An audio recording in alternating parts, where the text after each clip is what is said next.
Hello दोस्तों, स्वागत है आपका ICSE अड्डा में। तो दोस्तों, आज का जो सेट होने वाला है ये आपका है बेसिकली जो बिहार एसएससी का एग्ज़ाम होता है बीएसएससी का, उसके बेस पे हम लोग ये आपका सेट करा रहे हैं। ये जो सेट है इसमें आपको बिहार एसआई देखिए यहाँ पे दिया हुआ है। Bihar SI mains 66 BPSC pre, BSSC CGL, BSSC inter level mains, ESI, steno ASI, ये सारे के सारे क्वेश्चंस इसके अंदर आपको, इसमें जो भी क्वेश्चन पूछा जाता है इसके अंदर आपको देखने को मिलेगा। ठीक है, ये जो सेट है आपका ये थोड़ा पुराना सेट है। आपको उसमें करेंट अफेयर्स जो है पुराना है। ठीक है ना, ये एग्जाम में पूछा हुआ सारा क्वेश्चन इसमें कुछ सम्मिलित किया गया है। तो दोस्तों देखेंगे, देखिए यहाँ पे करेंट अफेयर्स जो आपका क्वेश्चन दिया हुआ है स्टार्टिंग में, इसको हम लोग छोड़ देंगे क्योंकि ये 2019-18 ये सब का क्वेश्चन है, तो इसको छोड़ देंगे। जो हमारा क्वेश्चन है जो हमारे काम का है उसको सेट में हम लोग अपना देख लेंगे कि कौन सा सेट में हम लोग का ज़रूरत है। ठीक है ना, तो देखिए क्वेश्चन नंबर आपको यहाँ 21 नंबर से क्वेश्चन आपको देखिएगा। यहाँ पे आपको हिस्ट्री से क्वेश्चन दिया गया है और यहाँ से ही हम लोग क्वेश्चन को क्या करेंगे, स्टार्ट करेंगे। ठीक है, देखिए क्वेश्चन दिया हुआ है कि बौद्ध संघ के नियम नियम मूलतः किस पुस्तक में दिए गए हैं। तो इसका राइट आंसर क्या हो जाएगा, देखिए यहाँ पे ऑप्शंस में दिया हुआ है विनय पिटक। क्या हो जाएगा, विनय पिटक दिया हुआ है, ये आपका सही हो जाएगा। ठीक है, चलिए अगला सवाल देखेंगे। निम्नलिखित में से कौन सा एक हड़प्पीय नगरों का सर्वाधिक महत्वपूर्ण लक्षण है। तो यहाँ पे लक्षण पूछा जा रहा है, तो क्या हो जाएगा, देखिए यहाँ पे दिया हुआ है आपका योजनाबद्ध विन्यास जो है, इसका राइट आंसर हो जाएगा सी नंबर। ठीक है, चलिए अगला सवाल देखेंगे। अगला सवाल है कि बौद्ध साहित्य में किस नगर का उल्लेख नहीं है। तो इसमें किसका उल्लेख नहीं है, देखिए यहाँ पे आपको दिया हुआ है लखनऊ जो जब शब्द है इसका क्या है ये आपका उल्लेख नहीं, क्योंकि उस समय लखनऊ नाम का कोई चीज़ नहीं था। उस समय बनारसी, मथुरा, तक्षशिला जो था ये सब का नाम था। ठीक है, चलिए अगला सवाल देखेंगे। चलिए अगला सवाल देखेंगे। अगला दिया हुआ है कि किसने सबसे पहले ब्राह्मणों की भूमि उपहार की रीति शुरू करी थी। तो इसका राइट आंसर क्या हो जाएगा, इसका देखिए यहाँ पे सतवाहन जो होता है, इन्होंने सबसे पहले भूमि उपहार की रीति शुरुआत की थी। ठीक है, चलिए अगला क्वेश्चन देखेंगे। अगला क्वेश्चन दिया हुआ है कि किस पश्चिमी विद्वान ने रोम से भारत में सोने की निर्गमन पर दुख प्रकट किया था। तो इसका राइट आंसर क्या हो जाएगा, इसका हो जाएगा प्लिनी ने। किसने, प्लिनी ने किया था, सी नंबर इसका क्या हो जाएगा, राइट आंसर हो जाएगा। चलिए अगला सवाल देखेंगे। अगला सवाल है कि गंधार कला किन दो कलाओं का संयोजन है। तो इसका राइट आंसर क्या हो जाएगा, ये आपका हिंद यूनानी का है। किसका है, हिंद और यूनानी का हो जाएगा। चलिए अगला सवाल देखेंगे। प्राचीन भारत में सिंचाई कर को क्या कहते थे। तो इसका राइट आंसर क्या हो जाएगा, ये देखिए यहाँ पे दिया हुआ है विदक भागम कहा जाता था। क्या कहता था, विदक भागम, ये नंबर इसका राइट आंसर हो जाएगा। चलिए अगला सवाल देखेंगे। अगला सवाल है कि सम्राट हर्षवर्धन ने कहाँ दो महान धार्मिक सम्मेलनों का आयोजन किया था। तो इसका राइट आंसर क्या हो जाएगा, इसका हो जाएगा कनौज तथा प्रयाग में। कहाँ पे, कनौज तथा प्रयाग में। ठीक है, चलिए अगला सवाल देखेंगे। अगला सवाल है कि निम्नलिखित मंदिरों में से किसे यूरोपीय नाविकों द्वारा ब्लैक पैगोडा भी कहा जाता है। तो आपको पता है कि इसका सबसे ज़्यादा क्या, कोणार्क मंदिर जो है, इसी को हम लोग क्या बोलते हैं, यूरोपीय का सॉरी, इसको ब्लैक पैगोडा के नाम से भी जाना जाता है। ठीक है, ये नंबर इसका क्या हो जाएगा, राइट आंसर हो जाएगा। चलिए अगला सवाल देखेंगे। अगला सवाल है 30 नंबर।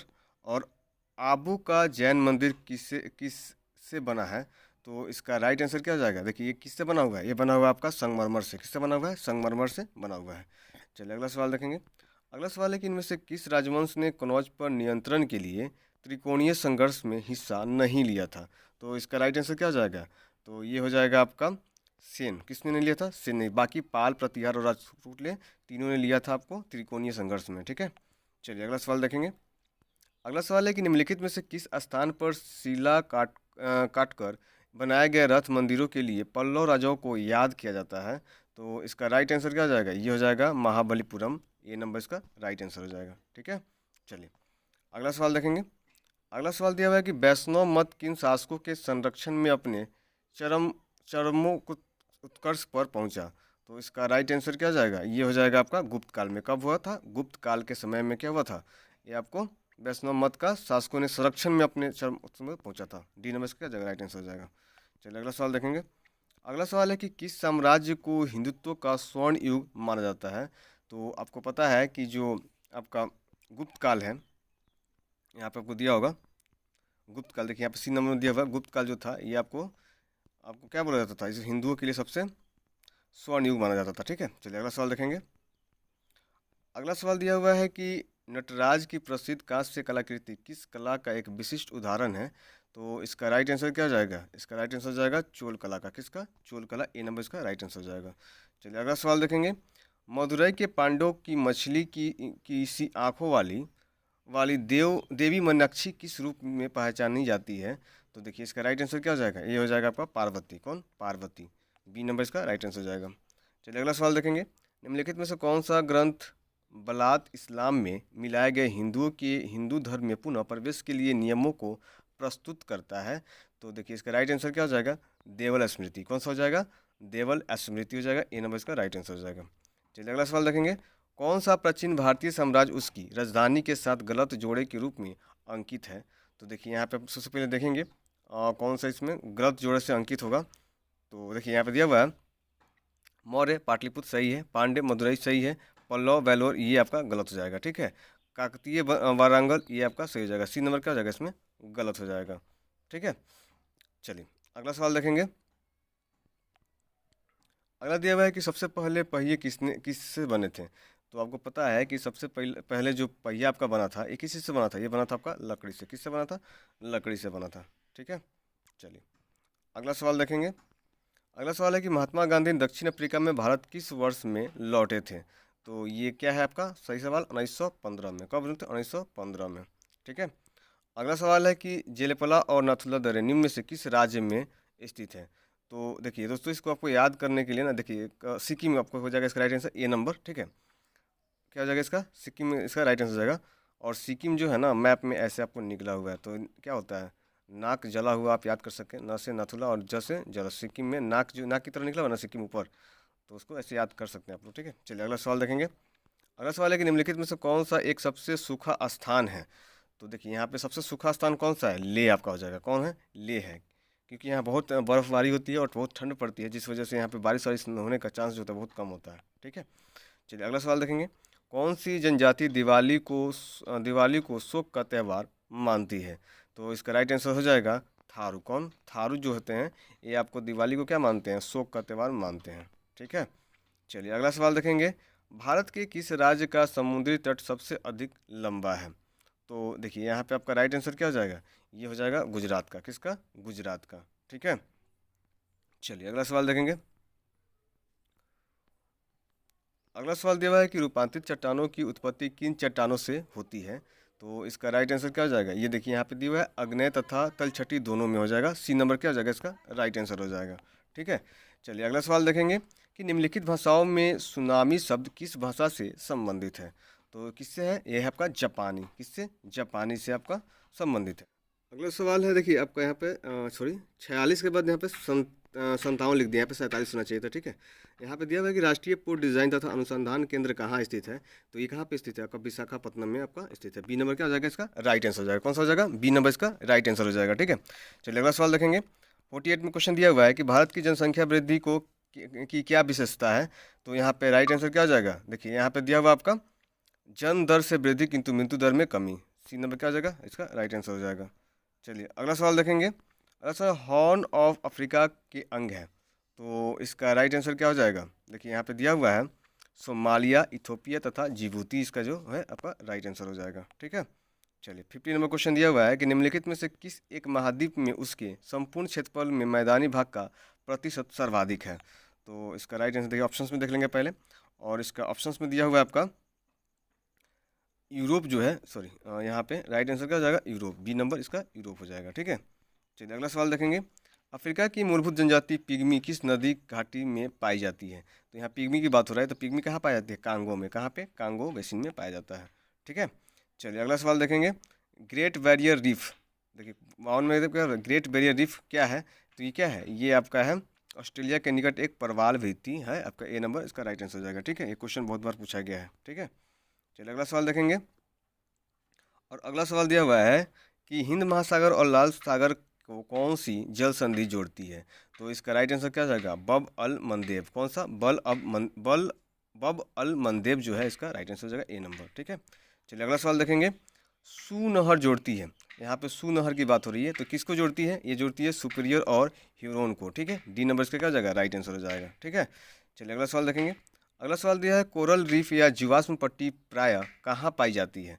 तो ये कहाँ पाई जाती है, ये पाई जाती है आपको कर्क एवं मकर रेखा के बीच तृतीय क्षेत्र में पाई जाती है। ठीक है ना, ये बी नंबर इसका क्या हो जाएगा, राइट आंसर हो जाएगा। ठीक है, चलिए अगला सवाल देखेंगे।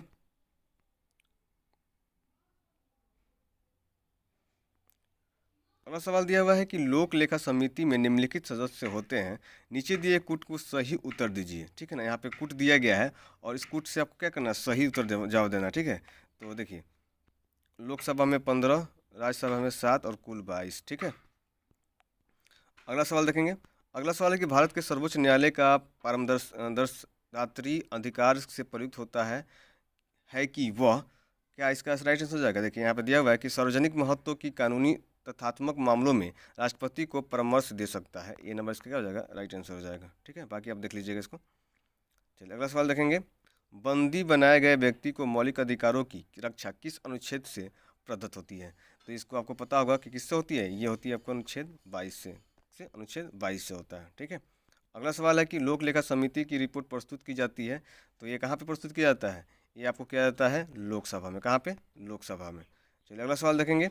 भारत के संविधान के अनुच्छेद 371 ख में निम्न राज्यों में किस के लिए विशेष उपबंध प्रावधानित है। तो इसका राइट आंसर क्या हो जाएगा। देखिए यहाँ पे ऑप्शंस पहले देख लेंगे, ऑप्शंस ए में नहीं दिया हुआ है। हाँ, बी देखिए यहाँ पे असम जो है इसका राइट आंसर जो है क्या हो जाएगा, असम हो जाएगा। ठीक है, चलिए अगला सवाल देखेंगे। अगला सवाल दिया हुआ है कि विधायी शक्तियों का केंद्र तथा राज्य के मध्य वितरण संविधान में निम्न अनुसूचियों में से किस एक में है। तो इसका राइट आंसर क्या हो जाएगा, इसका राइट आंसर हो जाएगा 7वीं में। कहाँ पे है, 7वीं में है। ठीक है, अगला सवाल देखेंगे। संविधान सभा द्वारा स्थापित मौलिक अधिकारों का अल्पसंख्यकों हेतु सलाहकार समिति के अध्यक्ष कौन थे। तो इसका कौन थे, ये थे आपका सरदार पटेल। कौन, सरदार पटेल। बी नंबर इसका राइट आंसर हो जाएगा। चलिए अगला सवाल देखेंगे। भारत का आर्थिक सर्वेक्षण प्रत्येक वर्ष सरकारी तौर पर प्रकाशित किया जाता है, तो ये कब किया जाता है, ये किया जाता है आपका भारत सरकार के वित्त मंत्रालय द्वारा। किसके द्वारा, भारत सरकार के वित्त मंत्रालय द्वारा इसको प्रकाशित किया जाता है। चलिए अगला सवाल देखते हैं। अगला सवाल है कि मौसम आधारित फसल बीमा योजना सर्वप्रथम कहाँ लागू की गई थी। तो सबसे पहले कहाँ लागू किया गया था, ये किया गया था कर्नाटक में। कहाँ पे, कर्नाटक में किया गया था। चलिए अगला सवाल देखेंगे। राजकोषीय घाटा क्या है, यहाँ पे पूछ रहा है कि राजकोषीय घाटा क्या है। तो देखेंगे यहाँ पे, अब ए बी में नहीं दिया हुआ है आपका ऑप्शंस में। देखिए यहाँ पे डी में दिया हुआ है, बजटीय घाटे का योग और सरकार का बाजार ऋण और उत्तरदायित्व। डी नंबर क्या हो जाएगा, इसका राइट आंसर हो जाएगा। ठीक है, चलिए अगला सवाल देखेंगे। अगला सवाल है कि नीति आयोग के विषय में निम्नलिखित में से कौन सा एक सही नहीं है। इसमें से कौन सा एक सही नहीं है, सही जो गलत है उसको चूज करना है। देखिए इसका गठन योजना आयोग के स्थान पर किया गया है, सही है आपका। और देखिए इसमें एक पूर्णकालिक अध्यक्ष होता है, ये आपका गलत हो जाएगा। ठीक है, ये आपका बी नंबर क्या हो जाएगा, इसका गलत आंसर हो जाएगा। ठीक है, बाकी इसका गठन जनवरी 2015 में किया गया था, सही है। शाकाहारी संघवाद में सिद्धांत पर आधारित है, ये भी आपका सही है। बी नंबर क्या हो जाएगा, गलत हो जाएगा। ठीक है, चलिए अगला सवाल देखेंगे। यदि भारतीय रिजर्व बैंक के द्वारा नगद कोष अनुपात में कमी की जाती है तो इसका साख सृजन पर क्या प्रभाव पड़ेगा। तो इस पर क्या प्रभाव पड़ता है, ये प्रभाव आपका वृद्धि होगी। क्या होगी, वृद्धि हो जाएगी। ठीक है, चलिए अगला सवाल देखेंगे। अगला सवाल दिया हुआ है कि भारतीय रिजर्व बैंक द्वारा CRR में वृद्धि से 68 का क्या हो जाएगा, CR वृद्धि में, तो अर्थव्यवस्था में मौजूद तरलता में कमी आती है। बी नंबर क्या हो जाएगा, इसका राइट आंसर हो जाएगा। ठीक है, चलिए अगला सवाल देखेंगे। अगला सवाल है प्रच्छन्न बेरोजगारी का क्या अर्थ है। तो देखिए यहाँ पे दिया हुआ है श्रम की सीमांत उत्पादकता शून्य होना, यही आपका राइट आंसर हो जाएगा। ठीक है, सी नंबर। अगला सवाल देखेंगे कि 17.6 वर्ष की आयु में 14 वर्ष की आयु के बीच के सभी बच्चों को शिक्षा का अधिकार जो है आपको कहाँ से मिलता है। तो ये देखिए यहाँ पे दिया हुआ है आपका मूल अधिकार है। क्या है, मूल अधिकार आपका बी नंबर इसका राइट आंसर हो जाएगा। ठीक है, चलिए अगला सवाल देखेंगे। अगला सवाल है कि किसी एक समान वृत्तीय गति में, देखिए यहाँ पे दिया हुआ है किसी एक समान वृत्तीय गति में क्या होता है, ये होता है आपका वेग और त्वरण दोनों ही नियत रहते हैं। ये नंबर क्या हो जाएगा, इसका राइट आंसर हो जाएगा। अगला सवाल देखेंगे कि द्रव की बूंद द्वारा सिकुड़ने तथा न्यूनतम आयतन ग्रहण करने की प्रवृत्ति किस गुण के कारण होती है। तो इसका सही जवाब क्या हो जाएगा आपका, देखिए यहाँ पे दिया हुआ है पृष्ठ तनाव। किसका, पृष्ठ तनाव इसका राइट आंसर हो जाएगा आपका। ठीक है, चलिए अगला सवाल देखेंगे। अगला सवाल दिया हुआ है कि यदि हम ठोस वस्तु को गर्म करें तो किसी भाग में सर्वाधिक प्रतिशत वृद्धि होगी। तो इसका राइट आंसर क्या हो जाएगा, इसका राइट आंसर हो जाएगा आपका आयतन में। किसमें, आयतन। सी नंबर इसका राइट आंसर हो जाएगा। अगला सवाल देखेंगे कि सभी रंगों को सोख लेने और किसी को भी परिवर्तित ना करने वाली वस्तु कैसी दिखाई देती है। तो आपको इसको आंसर आपको आंख बंद के बता सकते हैं, क्या होगा इसका, काली। क्या हो जाएगा, काला। डी नंबर राइट आंसर हो जाएगा। ठीक है, अगला सवाल है कि आपतन का कोण, आपतन का सॉरी आपतन का कोण किनके बीच का कोण है? तो इसका राइट आंसर क्या हो जाएगा? देखिए यहाँ पे दिया हुआ है सतह पर अभिलंब तथा अपातित किरण। यह सी नंबर क्या हो जाएगा? राइट आंसर हो जाएगा। ठीक है। अगला सवाल है कि ग्रीन हाउस प्रभाव में पृथ्वी के वायुमंडल का गर्म होने का क्या कारण है? तो देखिए इस ऑप्शंस में देखेंगे, देखिए यहाँ पे 4 ऑप्शन दिया हुआ है, इसका राइट आंसर क्या हो जाएगा आपका? देखिए यहाँ पे औरक्त किरणें हो जाएंगी, सी नंबर इसका राइट आंसर हो जाएगा, औरक्त किरणें। ठीक है, चलिए अगला सवाल देखेंगे। अगला सवाल है कि परमाणु के कक्षाओं को भरने का क्रम किससे नियंत्रित होता है? तो ये किससे नियंत्रित होता है? ये होता है आपका अब्बाउ सिद्धांत द्वारा। ए नंबर इसका क्या हो जाएगा? राइट आंसर हो जाएगा। चलिए अगला सवाल है, निम्नलिखित में से किसका निर्माण हमारे शरीर में नहीं होता है? तो इसमें देखिए यहाँ पे दिया हुआ है विटामिन ए। ए नंबर इसका राइट आंसर हो जाएगा। ठीक है, अगला सवाल है कि हाइड्रोजन बम किस सिद्धांत पर आधारित है? तो हाइड्रोजन बम जो होता है ये आपका आधारित होता है अनियंत्रण संलयन अभिक्रिया। ए डी नंबर इसका राइट आंसर हो जाएगा। ठीक है, चलिए अगला सवाल है आपका, आधुनिक परमाणु सिद्धांत किसके द्वारा तैयार किया गया था? तो इसका राइट आंसर हो जाएगा जॉन डाल्टन जो इसका है, इसका राइट आंसर हो जाएगा ए नंबर। ठीक है, अगला सवाल देखेंगे, निम्नलिखित में से किस प्राकृतिक स्रोत को दबी हुई रोशनी कहते हैं? तो इसका राइट आंसर आपका जो हो जाएगा, देखिए यहाँ पे सोना चांदी, देखिए यहाँ पे कोयला जो है ये राइट आंसर हो जाएगा, सी नंबर आपका राइट आंसर हो जाएगा। ठीक है, अगला सवाल है कि इंद्रधनुष में सबसे ऊपरी भाग में कौन सा रंग होता है? तो सबसे ऊपरी भाग में आपका क्या होता है? लाल होता है। क्या होता है? लाल होगा। ठीक है, चलिए अगला सवाल है, निम्न में से कौन सी गैस सर्वाधिक विषैली होती है? तो इसमें से आपको देखना है कि सबसे विषैला कौन हो जाएगा। यहाँ पे देखिए कार्बन मोनोऑक्साइड जो होता है इसमें सबसे विषैला आपका हो जाएगा बी नंबर। ठीक है, अगला सवाल है कि केले के बीज क्यों नहीं बनते? तो इसका राइट आंसर आपका हो जाएगा क्योंकि केले में परागण नहीं होता है, इसीलिए आपका नहीं बनता। बी नंबर इसका राइट आंसर हो जाएगा। ठीक है, चलिए अगला सवाल है कि कोशिका में कौन सा कोशिकांग वायवीय श्वसन द्वारा ऊर्जा में उत्पादन से संबंधित है? तो इसका राइट आंसर क्या हो जाएगा? इसका सही उत्तर आपका हो जाएगा माइटोकॉन्ड्रिया हो जाएगा, सी नंबर आपका राइट आंसर हो जाएगा। ठीक है, चलिए अगला सवाल देखेंगे कि रेशम किससे प्राप्त किया जाता है? तो आपको पता है कि जो रेशम होता है कहाँ से निकलता है? ये रेशम के कीट जो होता है जिसको प्यूपा से इसको निकाला जाता है, सी नंबर इसका क्या हो जाएगा? राइट आंसर हो जाएगा। ठीक है, चलिए अगला सवाल देखेंगे। यहाँ पे अगला सवाल आपका दिया हुआ है, अगला सवाल है कि किसकी उपस्थिति के कारण पीतल का रंग हवा में फीका पड़ जाता है? तो ये किसके वजह से होता है? ये होता है आपको हाइड्रोजन सल्फाइड की वजह से, बी नंबर इसका क्या हो जाएगा? राइट आंसर हो जाएगा। अगला सवाल है आपका कि कीटों को अभिलक्षित किया जाता है, तो ये अभिलक्षित कैसे किया जाता है? ये किया जाता है संयुक्त पैरों के 3 युग्मों से। ए नंबर इसका क्या हो जाएगा? राइट आंसर हो जाएगा, पेयर दिखाया जाता है इसमें। ठीक है, चलिए अगला सवाल है, बरसात के दिनों में चमड़े पर उगने वाला कवक होता है, तो ये कौन सा कवक होता है? ये होता है पेनिसिलियम होता है, सी नंबर इसका क्या हो जाएगा? राइट आंसर हो जाएगा। ठीक है, चलिए अगला सवाल देखेंगे।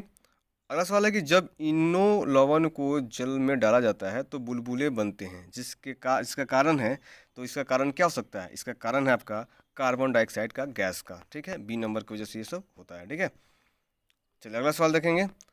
सिख गुरुओं में सर्वप्रथम बिहार का भ्रमण किया था, तो किसने करा था? ये किए थे गुरु नानक देव ने। किसने करा था? गुरु नानक देव, बी नंबर इसका राइट आंसर हो जाएगा। चलिए अगला सवाल देखेंगे। अगला सवाल दिया हुआ है कि बिहार के जतेंद्रनाथ मुखर्जी तथा डॉक्टर राजेश्वर प्रसाद ओझा संबंधित है, तो ये किससे संबंधित है? ये आपका है रामकृष्ण मिशन से, डी नंबर इसका हो जाएगा राइट आंसर। ठीक है, चलिए अगला सवाल देखेंगे। अगला सवाल है कि ब्रह्म समाज के संस्थापक राजा राम मोहन राय ने फारसी शिक्षा ग्रहण की थी, तो इसका राइट आंसर हो जाएगा आपका पटना में। कहाँ पे? पटना में, बी नंबर स्थान पूछ रहा है ना ये। ठीक है, चलिए अगला सवाल देखेंगे। दरभंगा के महाराजा कामेश्वर सिंह ने 1931 में किस अंग्रेजी समाचार पत्र की शुरुआत की थी? तो इसका राइट आंसर हो जाएगा आपका the Indian nation, C number का हो जाएगा इसका राइट आंसर हो जाएगा। ठीक है, चलिए अगला सवाल देखेंगे। अगला सवाल है कि बिहार में कोजागरा व्रत मुख्यतः मनाया जाता है, तो ये कहाँ मनाया जाता है? ये इसका राइट आंसर हो जाएगा आपका मिथिलांचल में। कहाँ पे मनाया जाता है? तो इसका राइट आंसर हो जाएगा मिथिलांचल में आपको मनाया जाता है। चलिए अगला सवाल देखेंगे। अगला सवाल है कि बिहार का सर्वाधिक महत्वपूर्ण त्यौहार है, तो सबसे ज़्यादा यहाँ पे किस चीज़ का होती है? तो छठ जो होता है हमारा, ये सबसे महत्वपूर्ण त्यौहार माना जाता है बिहार का। चलिए अगला सवाल है कि बिहार में मिथिला में गाए जाने वाले 3 गीत लगनी राग किस अवसर पर गाया जाता है? तो चलिए ऑप्शंस की तरफ चलते हैं। ऑप्शंस देखेंगे यहाँ पे। ठीक है, और ऑप्शंस में दिया हुआ है यहाँ पे देखिए विवाह के अवसर पर, यहाँ राइट आंसर क्या हो जाएगा? विवाह के अवसर पर, बी नंबर में दिया हुआ है। ठीक है, चलिए अगला सवाल देखेंगे। अगला सवाल है कि पटना में स्थित विश्व प्रसिद्ध खुदा बख्श ओरिएंटल पब्लिक लाइब्रेरी की स्थापना कब हुई थी? तो इसका राइट आंसर क्या हो जाएगा? 1891 में। कब हुआ था? 1891 में हुआ था। चलिए अगला सवाल आपका है, सिख धर्म में 10वें सिख धर्म के 10वें गुरु श्री गुरु गोविंद सिंह का जन्म कहाँ हुआ था? तो आपको पता है कि इनका जन्म जो हुआ था ये कहाँ पे हुआ था? आपका कहाँ पे हुआ था? पटना सिटी में। कहाँ पे हुआ था? पटना सिटी में, आपका जो कि है पटना में है आपका, वहाँ पे हुआ था। चलिए अगला सवाल देखेंगे और ये लास्ट सवाल है आपका, प्रसिद्ध अजगैबीनाथ का मंदिर कहाँ अवस्थित है? तो इसका राइट आंसर क्या हो जाएगा? भागलपुर में। कहाँ पे है? भागलपुर में। तो दोस्तों ये था हमारा मंजित मैथ मैजिक का ये सेट था आपका, ठीक है ना, जो कि बिहार एसएससी से लेकर आपको बीपीएससी प्री वगैरह बाकी सारे जो एग्ज़ाम होते हैं, कॉम्पिटिटिव एग्जाम होते हैं, सारे में ये काम आने वाले क्वेश्चन थे। ठीक है, तो चलिए ऐसे अभी इसका जो है आपके 3-4 सेट और है, इसको हम कंप्लीट करा देंगे। अगर आपको वीडियो अच्छा लग रहा है तो इसको चैनल को सब्सक्राइब कर लीजिए और वीडियो को लाइक करिए और शेयर करिए। मिलते हैं नेक्स्ट वीडियो में। धन्यवाद।